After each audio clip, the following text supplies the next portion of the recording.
Madonna, Brangelina, Charlize Theron. All the cool kids are doing it, so why aren't you? What am I talking about? Adoption, of course. Hi there, I'm Tassie Follisell, and today I'm going to be discussing adoption, but I'm keeping it local, adoption in Canada. Now, I'm going to be sharing with you some of the reasons why there's been an increase in adoptions up to 2,000 in 2010 alone here in Canada, some of the different types of adoption that are out there and available, and also some useful hints and tips if you are or someone you know is considering adoption. Now, I don't know about you, but it feels like almost every time that I turn on an entertainment show or an entertainment channel, it feels like they're announcing so and so is adopting another baby from wherever. So, is Hollywood responsible for this increase in people's interest through adoption? I'm not too convinced on that. I notice that a lot with our younger generation, a lot of people are very career oriented. They know what they want. Women are being more independent and deciding, you know what, I'm at the place that I want to be in my life. I want a child. I'm going to go out and do it.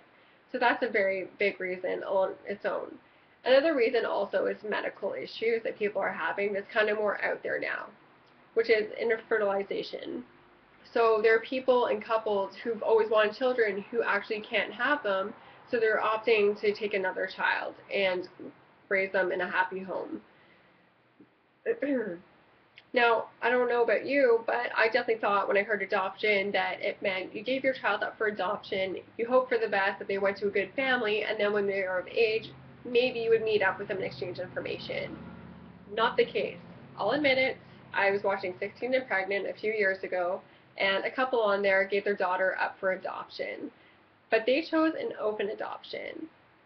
So, public domestic adoption is less common only because it's kind of risky, because it can take up to 8 years on its own. Most of those children are adopted through the Children's Aid Society, which means they might have special needs or disabilities, or they might be siblings there together. But you always have an arrangement between the parents and the adoptive parents. So you can either do letters, email, photos, and some people have been known to even have visits with their birth child. And then there's always, of course, the most popular ones that we're all aware of is private domestic adoptions. Now here in Canada, they're done provincially by certain licenses and agencies. It's kind of costly, however, less costly than international, which is about $10,000 to $15,000 to do. You might have to wait up to 3 years, but once again, it is a shorter waiting period than an open adoption.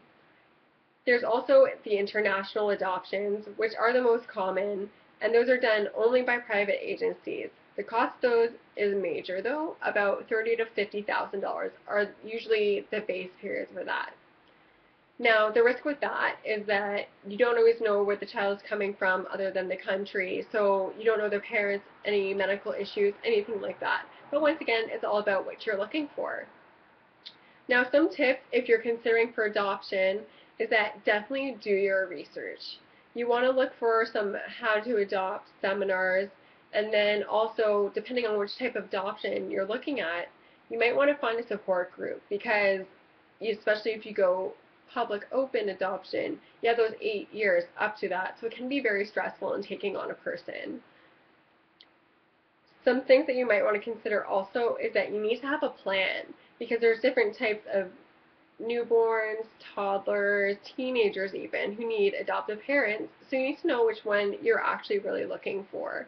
And then once you decide that and have your whole plan, then you can sign up for what's called a home study. So that is definitely a requirement for adoptive parents. So what happens is the agency and the birth parents are going to come in and they're going to be looking at you and seeing your attitudes, different kind of characteristics in your personality to make sure that you're a good fit for who they're looking for and their children.